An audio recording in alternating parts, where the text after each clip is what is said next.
Hello, WWE Universe.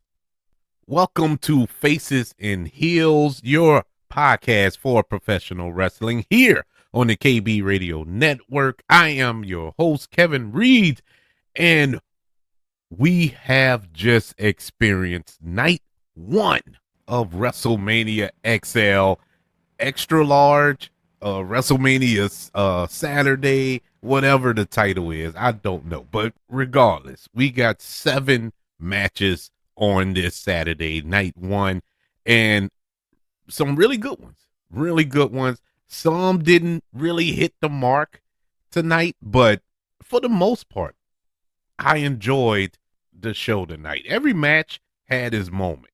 Even with the matches that I weren't super happy with, they had their moments. One didn't.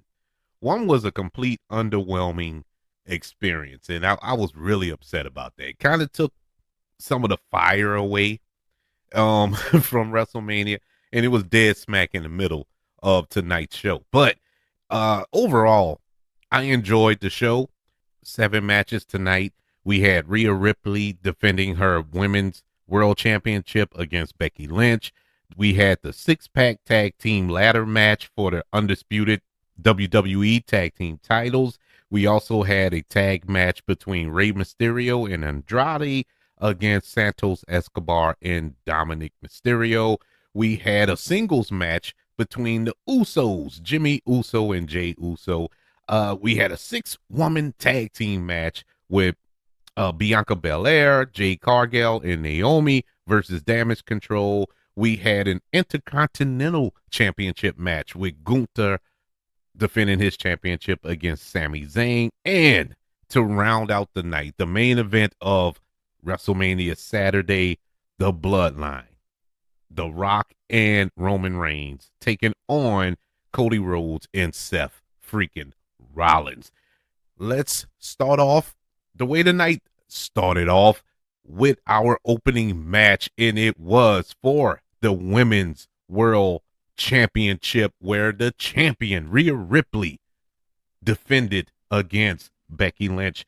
This was a good start. This was probably the best start, and it was one of the better matches of the night. I really enjoyed this match. It started off kind of slow. It started off at a pace where I was like, okay, Becky can't keep up with Rhea. You know, it just seems like she is completely outmatched here. But as the match went on, we got the storytelling of it. We got the brutality of it. We got the underdog story of it, and everything came together. Becky Lynch showed why she is the man.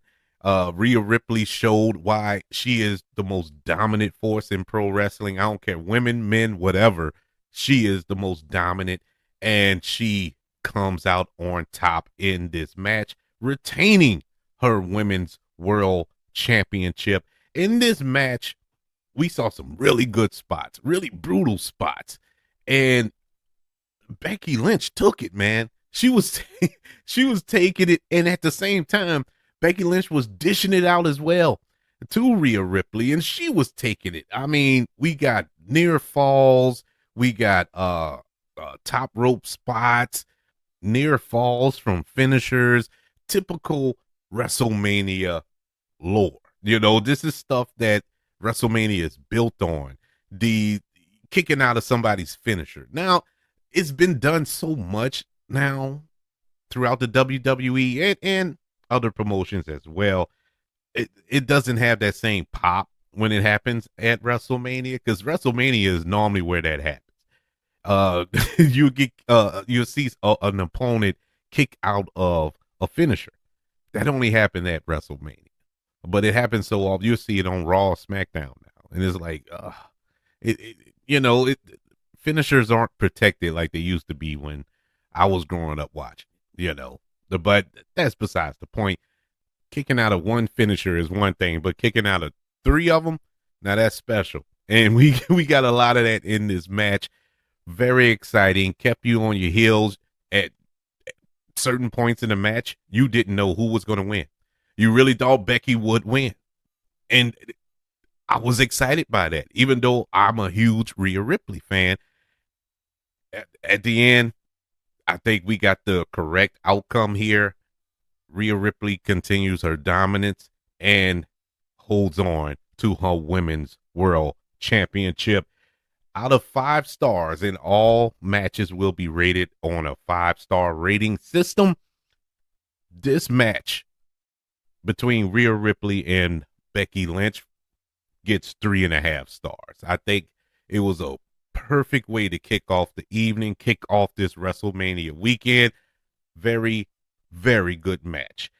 We move on. Our next match of the evening was for the undisputed WWE Tag Team Championship, and it was a 6-pack tag team ladder match. Full disclosure, I went into this not excited. I was not excited for this match. Oh, if you listen to the prediction show, I called the Rhea Ripley win on that show. I just want to toot my own horn. But unfortunately, it didn't work for this match. my prediction was completely wrong in this match. We had a match between the champions, the undisputed tag team champions, the Judgment Day, which consists of Finn Balor and Damian Priest. You had A-Town Down Under with Austin Theory and Grayson Waller. You also had Awesome Truth. You had DIY, New Day, New Catch Republic in this match. This was kind of a messy match. It was messy. I think it was too many tag teams involved in this match. For a ladder match, it's not enough room. It's not enough room for a 6-pack tag team ladder match. Now, this is just my opinion. I go back to the TLC match, or matches, when you had Edge and Christian and the Dudley Boys and the Hardy Boys go at it in the tag team division in ladder matches. I felt early on like, man, 3 teams in a ladder match, that's too much. But they perfected it. And those individuals are awesome, man. Those are Hall of Famers. At least you have a couple of Hall of Famers in the mix there. And so they knew how to work it. And it was perfect. And that's 3 teams. And they did what they could with the 3 teams. But it was still a little congested there, in the ring. Now you had 3 more teams with that, 6 teams. And it's not a typical tag team where it's 3 people in the ring at one time. It's all 6. And you have to find something to do with all 6 members, or 12 in this case. There's 12 people in the ring. So you can only have maybe 3 people and 3 ladders in the ring at one time. So now you have the other people on the outside of the ring working the floor that you don't see. And it's like, what, it's too much going on. It's way too much going on. I just don't agree with the match. Not so much the players here. Because as I said in the prediction show, I like everybody involved in this match. And for the most part, everybody involved in this match did a good job. I was excited to see them. It just was way too much going on here. Way too much. But that being said, I had predicted DIY to come out on top and get the belt. I have never been so wrong in my life. Because not only did they not win, they split the belt. And I was so happy when they did it out. And it didn't dawn on me until A-Town Down Under grabbed the SmackDown championships. But the Raw championships were still hanging. And it didn't dawn on me. I'm like, okay, so they won both. It didn't hit me. And when either was not Paul, but Pat McAfee or Michael Cole, one of them said it, like, okay, well, they still got the other belts. They still got to get the other ones. And I was like, oh, wait, they're splitting the belts. Great. I was so happy with that. I don't know why that made me feel so good. And that's That's a genius way to do it. And if that's the reasoning why we got 6 different teams here, I'm all for it. And so I get it. It was just too much going on. There was way too much going on. But yes, A-Town Down Under, which is Austin Theory and Grayson Waller, are your SmackDown Tag Team Champions. Brilliant. That still left the Raw Tag Team Championships. That's when the match started getting interesting after that. And we got some spots with R-Truth, with the Judgment Day. It looked like it was a botch there with Damian Priest being on the ladder, and it was clearly broke. And the ref was trying to stop Damian Priest from climbing the ladder, and he was like, "No, I'm going up the ladder." He yanked his foot away from the ref because the ref was trying to stop him. Like, look, if you go up there, you probably gonna kill yourself. But he still did it, and they actually had some spots on that ladder, and you're looking at this ladder about to just crumble under the weight of these two people.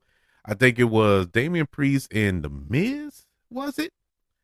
Ah, man, I don't know why I'm blanking on it. But anyways, uh, the move didn't work because of the ladder.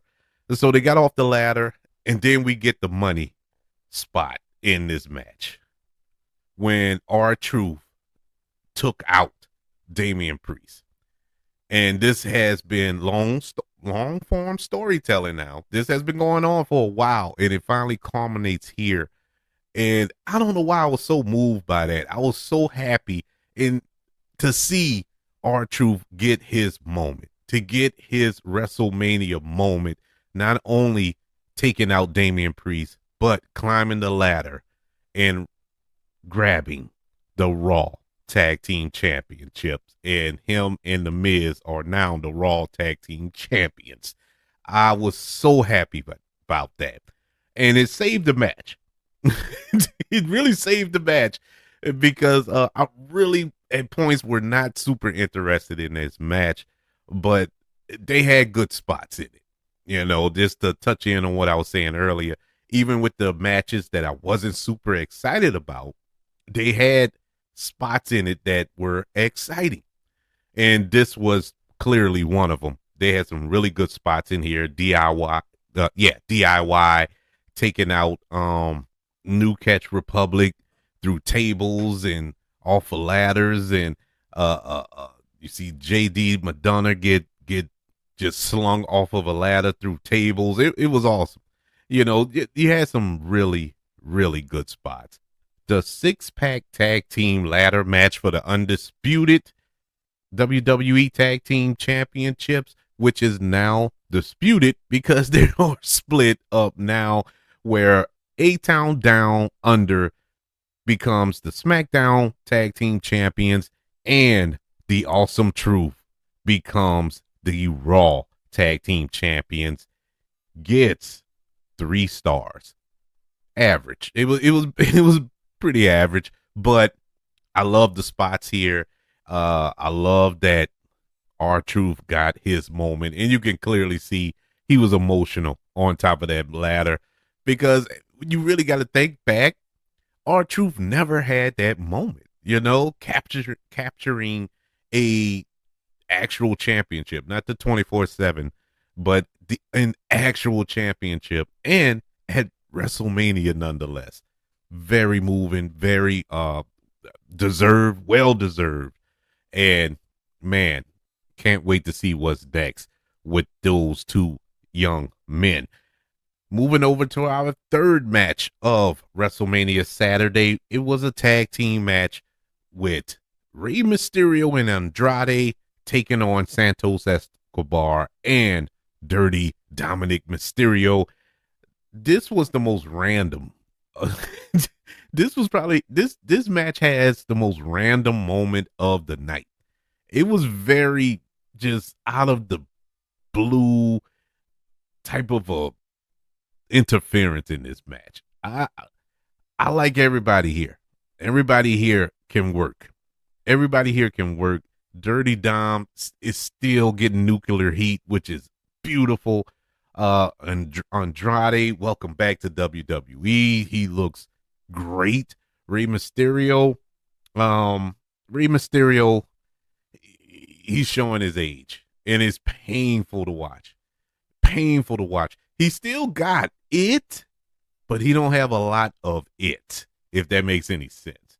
I still like watching him work in the ring. He can put on some close to 5-star matches, but it's hard for him, and you can tell, he's getting up there. Rey Mysterio been around a while, and as of late, he has been getting injured a lot. His body can't take as much as he did as a young man. And I'm saying that, but I'm raising my hand. Me too. I stumped my toe, and I'm probably in a foot cast for about 6 months. My body just isn't the same way when I was younger. And you got to understand, Rey Mysterio, smaller wrestler, body has been through so much abuse, and he does so much, especially high flying and everything. He's going to take a couple of steps back, but he still performs, and he did a great job here. Andrade really carried most of the weight for his side, and so that helped. Santos Escobar and Dirty Dom also did a good job. We saw a really cool spot when was it Cruz de la Torre who got catapulted off the rope. I can't remember which one, but that was a cool spot. The double dive off of the ropes where Andrade had Rey Mysterio on his shoulders, and they both dove and hit the dive perfectly onto Santos Escobar and Dominic Mysterio. That was beautiful. That was the best spot of the match. That was great. We saw Zelina Vega botch a dive. God bless her. But she tried. I give her that. She tried. But the randomness came when you saw two big white men with luchador masks hop the barricade and help out Rey Mysterio and Andrade. And immediately I said, okay, that got to be Jason Kelsey. I mean, we're in Philadelphia. We're in Philadelphia.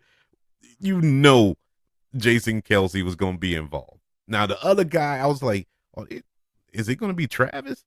I doubt if it's Travis. He looked a little bigger. And so I'm like, man, who is that? It must be somebody on the Philadelphia Eagles team. And sure enough, they helped Rey and Andrade win.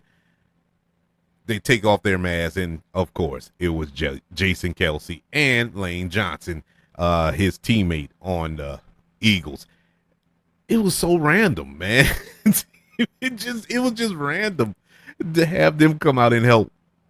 I mean, it was cool. I guess if you was in Philly, it's cool, but it just came out of nowhere, out of nowhere.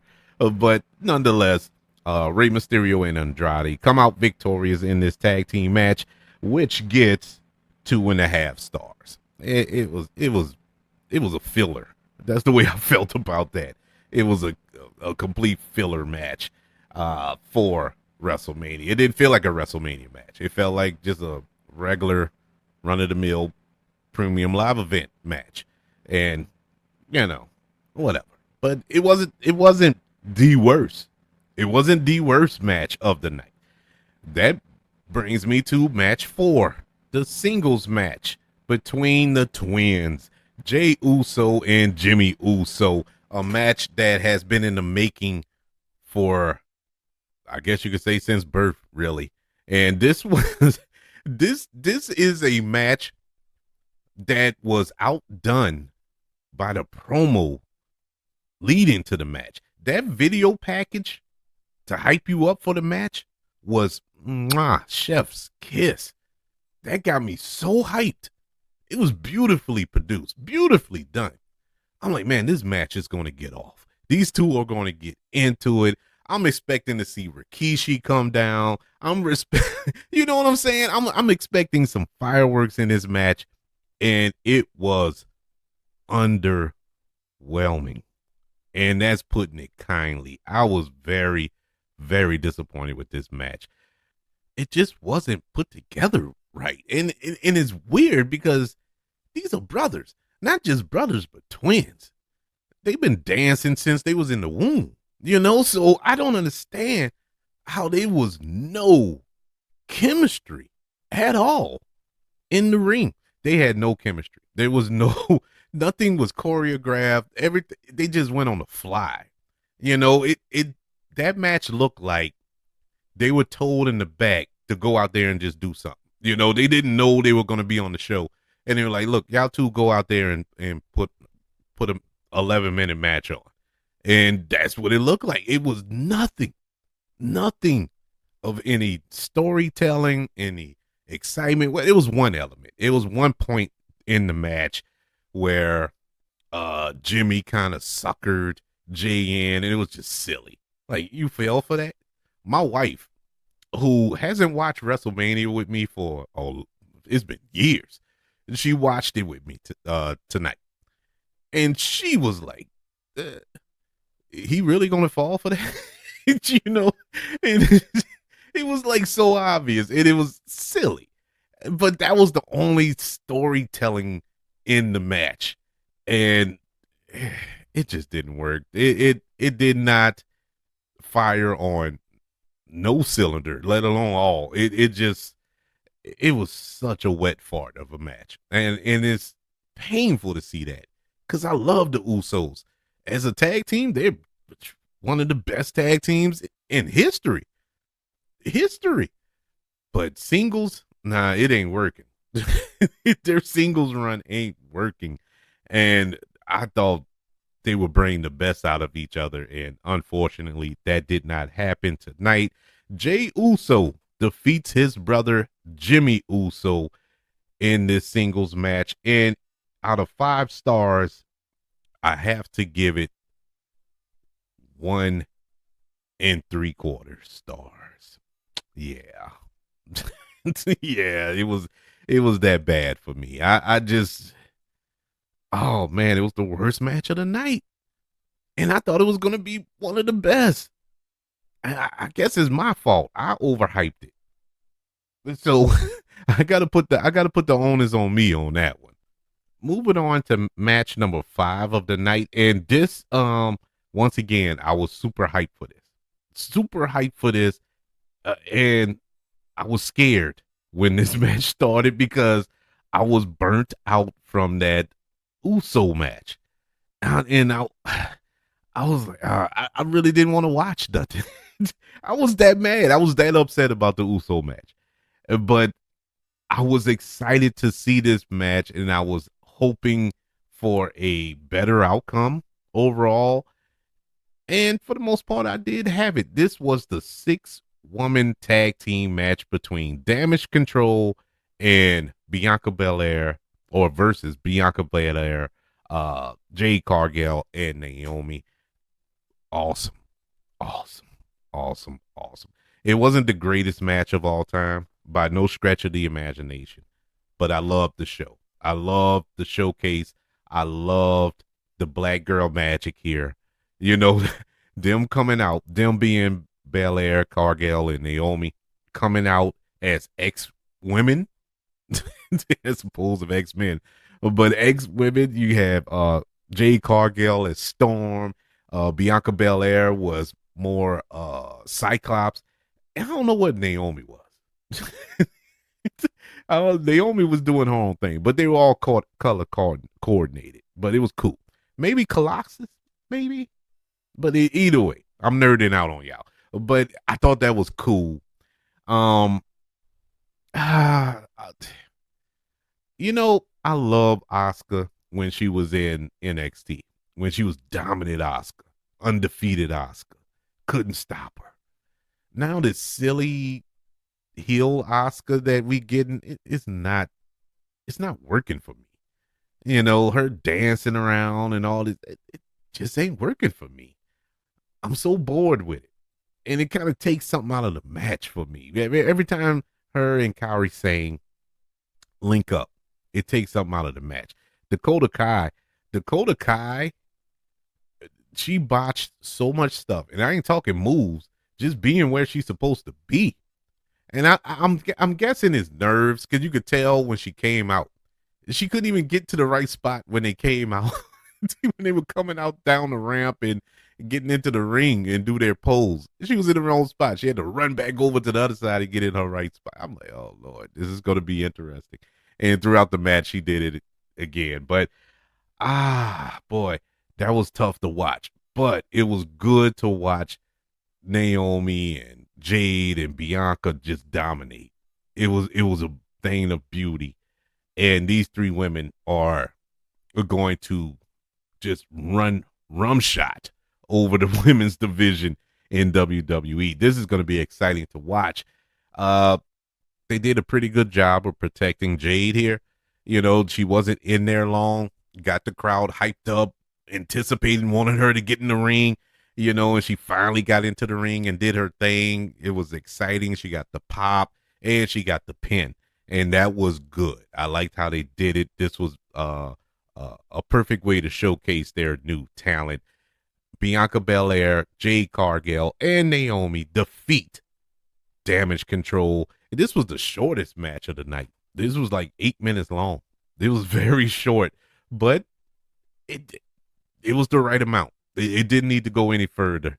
It was pretty good for what it was. I give this 6-woman tag team match 3 stars. I think it was decent for what it was. You know, didn't set the world on fire, but it didn't need to. Now we move on to our Intercontinental Championship match, where the champion Gunther defends against Sami Zayn. I wasn't excited for this match either. I was looking forward to it because of Gunther and Sami Zayn. I do enjoy, but I didn't see these two being compatible in the ring. But boy, was I mistaken. Second best match of the night. Second best match of the night. Told a story. It was physical. You got the near falls. You got Gunther antagonizing Sami Zayn's wife, who was sitting on the front row. I mean, Sami fighting from behind, the underdog story. They're in Philadelphia, you know, the Rocky thing. So that all that played a part. I mean, a lot of storytelling here, and very exciting match. I really, really was just on the edge of my seat throughout this match. I was so intrigued from beginning to end. I was never bored in this match. Gunther showed how dominant he can be. Sami Zayn showed how much of a fighter he is. We didn't weaken Gunther despite his loss. He still looks like a dominant force. I mean, it was perfectly put together. I don't know who produced this match, but they did an excellent job. And Sami Zayn and Gunther, they deserve their flowers as well. Our new WWE Intercontinental Champion Sami Zayn defeats Gunther at WrestleMania. Excellent match. This match, out of 5 stars, get 3.5. What a match. What a match. I mean, my God, this this had everything you could ask for in a WrestleMania match. This was WrestleMania quality match. You know, they understood the assignment. When you go into WrestleMania, you can't put on your typical match that you would have on Raw or SmackDown or any other premium live event. You have to take it to another level in WrestleMania. And Sami Zayn and Gunther did that here. They completely understood the assignment. Yes, it gets 3.5 stars out of 5. That brings us to the big daddy of WrestleMania Saturday, the biggest tag team match in WrestleMania history as they build it. The Bloodline versus Cody Rhodes and Seth freaking Rollins, and the return of The Rock, of course, the final boss. Look, when the Sami Zayn Gunther match ended, we were like at 9 o'clock. Actually, it was before 9 o'clock, Central Time here in New Orleans. And I'm like, man, they is this match going to be like an hour and a half? His last match, because they got a lot of time to fill here.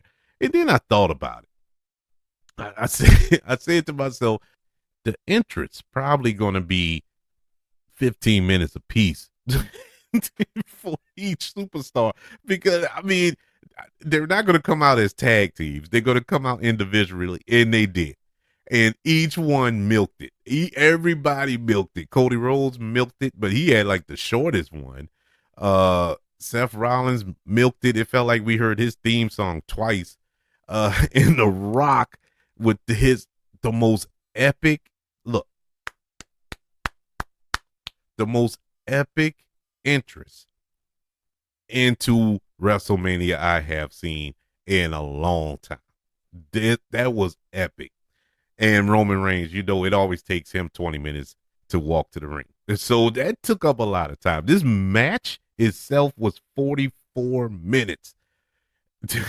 44 minutes. To put that in perspective, the Sami Zayn Gunther match was 15 minutes. The 6-woman tag team match was 8 minutes.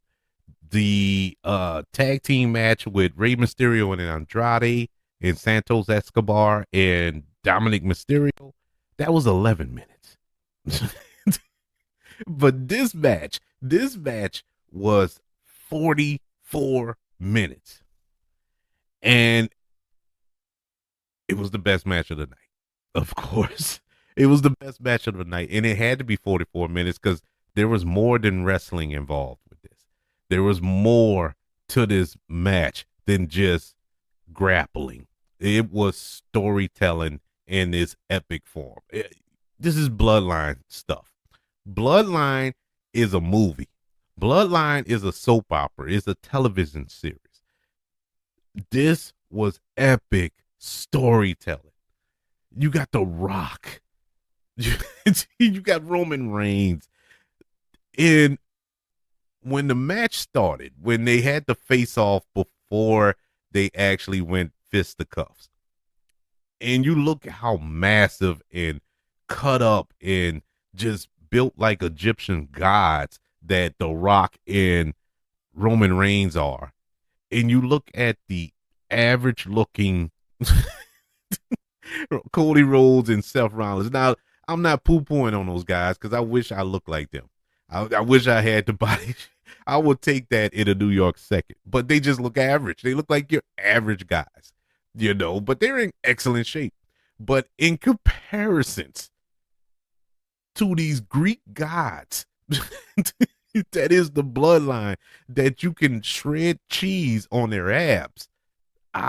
Man, I'm like, bro, this is not going to go well for you guys. This is going to be a slaughter. But it worked perfectly. Now, it started off slow. And I'm like, man, The Rock looks slow. And I was expecting that, so I wasn't mad at that. But it started off so slow that I was kind of starting to dip. I was like, man, I'm losing some interest here. And my wife said, like, man, the crowd is pretty quiet. I'm like, yeah, it is a little quiet, but it's gonna change. Just give it a minute. Let the car warm up before you pull out the driveway. It's gonna be all right. And sure enough, once they started working on the floor, going into the crowd, it kicked out. It went from 0 to 100 real quick, and I was all in. Everybody was all in. It was so exciting. The Rock, it seemed like he got into it. Now, I want to say this, and I meant to say this, leading up into the reviews and recaps, but it was cold in the link. It was cold. They was in a football stadium. They weren't in a dome. It wasn't any roof on it. It was cold. I think the temperature was like 50 degrees, and it felt like 47, 46 degrees or something like that. And so it takes a while for your body to warm up, when you're in that element. I felt bad for those people, you know. I felt bad for them in there. You know, you looking in the audience and you see people with jackets on and sweaters on, and you know, pro wrestlers, they out there in trunks, you know, with no shirts. And so, and you could tell they weren't sweating. You didn't see a lot of sweat on the guys. And so, I can imagine it was a struggle, you know, to get your muscles working and firing. So you got to kind of give them a curve on that, you know. But I think a lot of that had to do with this match too. But once they started warming up and getting juiced up, it was on, man. The spots, bruh. I take my hat. I don't tip my hat. I take my hat off for Dwayne The Rock Johnson. This dude hasn't wrestled in 8 years, and he took some big spots. He went through a table and went through the table. He took a stomp from Seth Rollins. He took. Did he take the crossroads? I know he was set up for the crossroads. No. He almost took the crossroads, but he was taking a lot of bumps, and I was like, man, because I really thought they were going to protect The Rock. Because let's not forget here, The Rock has a life outside of WWE. He has multiple businesses. He is a movie star. He's going to film a movie after all of this.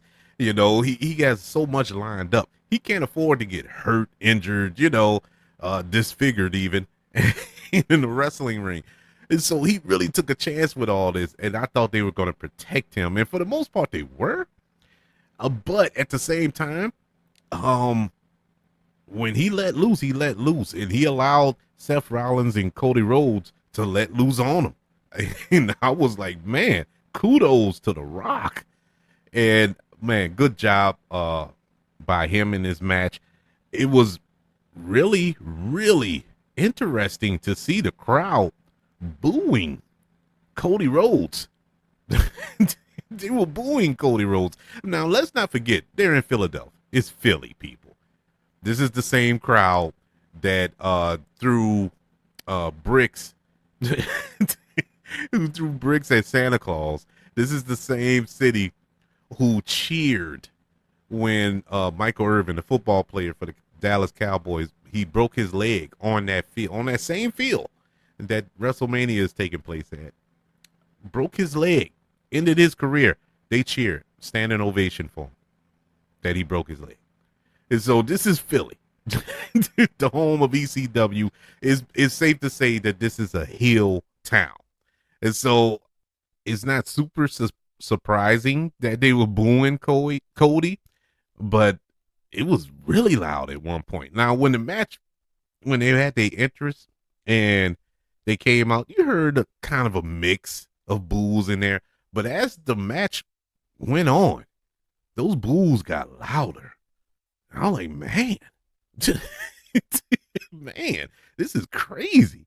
But that changed as well when the match went on and Cody started getting some offense in, some nice moves, some really nice spots, and they started cheering as well. So it kind of balanced itself out throughout the match.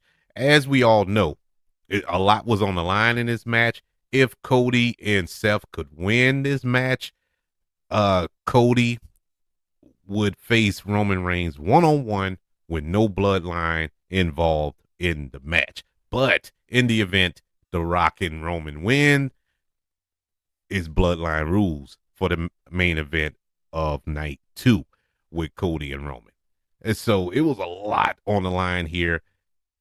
Ultimately, I predicted that the bloodline will win because at the end of the day, you're only going to bring The Rock back for one night? No. No, you're not.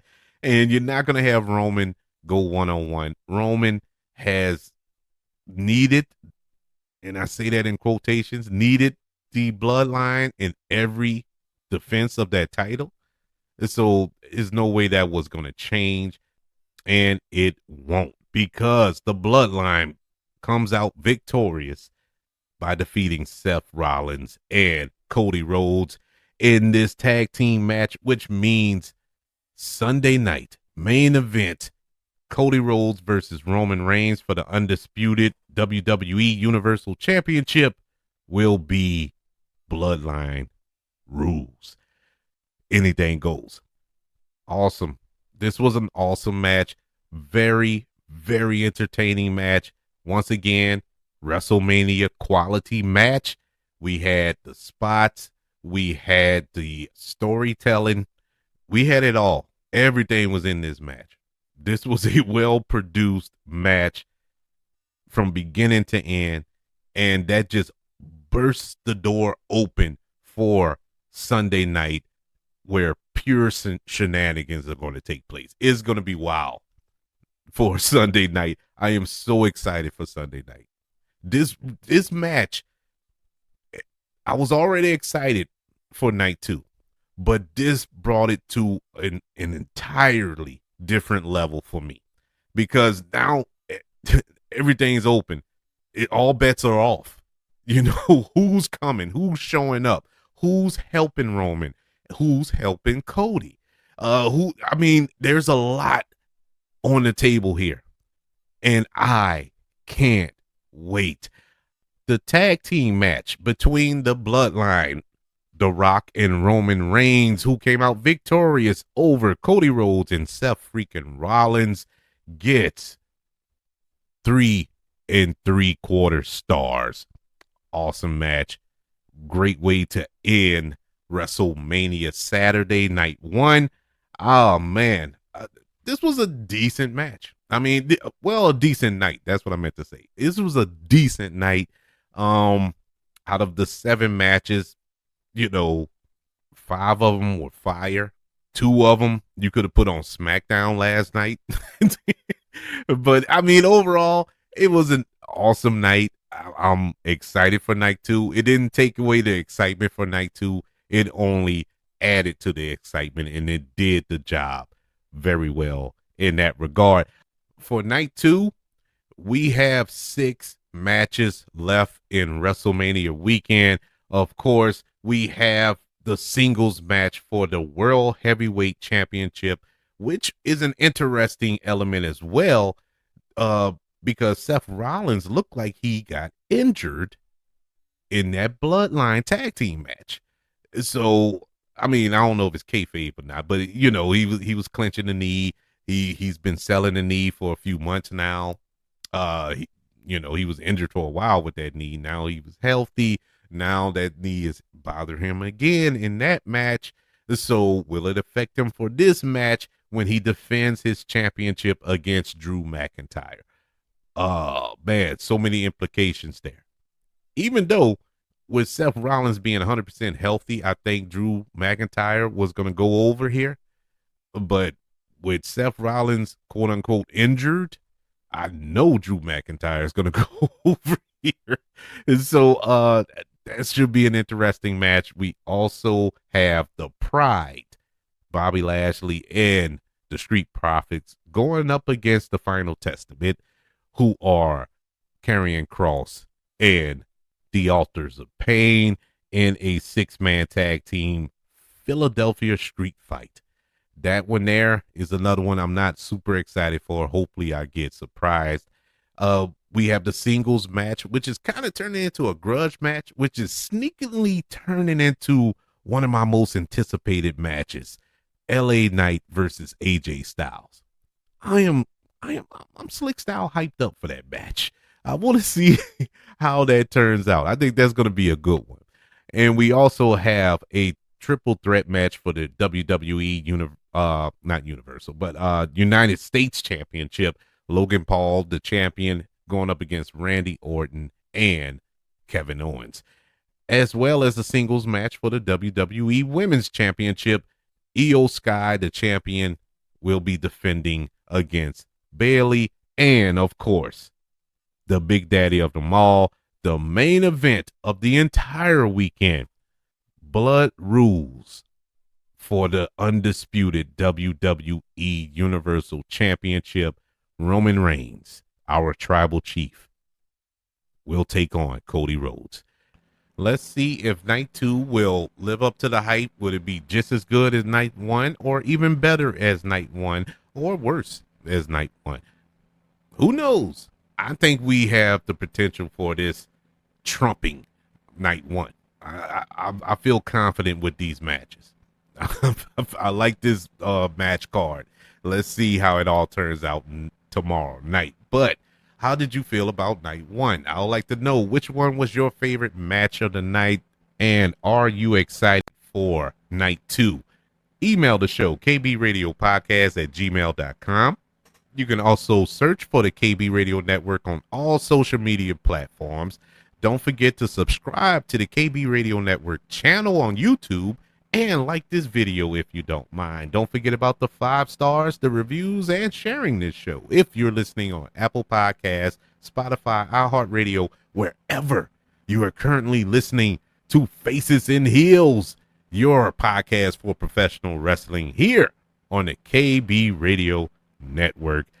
Everybody, thank you for joining me for this recap of night one of WrestleMania. Can't wait to speak to you tomorrow night when we review night two. I'll speak to you then, and until then, y'all be good. And that's the bottom line, because Kevin Reed said so.